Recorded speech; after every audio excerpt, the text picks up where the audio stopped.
என்னை வாழ வைத்த இயேசுவே வாழ்க வாழ்க. சொல்லுவோம். வாழ்வு தந்த வல்லலே வாழ்க வாழ்க. என்னை வாழ வைத்த இயேசுவே வாழ்க வாழ்க. வாழ்க வாழ்க வாழ்க வாழ்க. இன்னும் வாழ்க நீ என்றும் வாழ்க. வாழ்க வாழ்க இன்னும் வாழ்க நீ என்றும் வாழ்க. வாழ்வு தந்த வல்லலே வாழ்க வாழ்க. வாழ வைத்த தெய்வமே வாழ்க வாழ்க. அல்லேலூயா. நல்ல ஞாபகத்தில் வைத்துக் கொள்ளுங்கள். இப்படி வசனங்களை உங்களுக்கு நான் உங்களுக்கு ஒரு சீக்ரெட் சொல்லிக் கொடுக்குறேன்.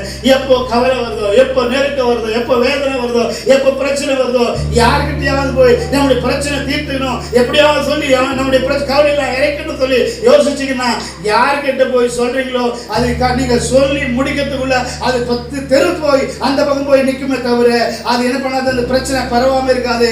ஒரே ஒரு இடத்துல மட்டும்தான் சொல்லணும். பிரச்சனைகள் வரும்போது, போராட்டங்கள் வரும்போது பைபிள் சொல்லுகிறது, கர்த்தரின் நாமம் பலத்த துருகம், நீதிமான் அதற்குள்ள ஓடி ஓடி சுகமாயிருப்பாயா. அங்கதான் சுகம், அங்கதான் ஆரோக்கியம், அங்கதான் ஆறுதல், அங்கதான் பேரன், அங்கதான் ஐயாக்கியம், அங்கதான் எல்லா ஆசீர்வாதம் இருக்கிறது.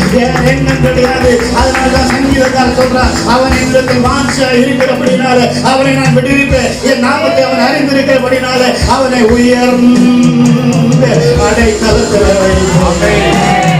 Hallelujah.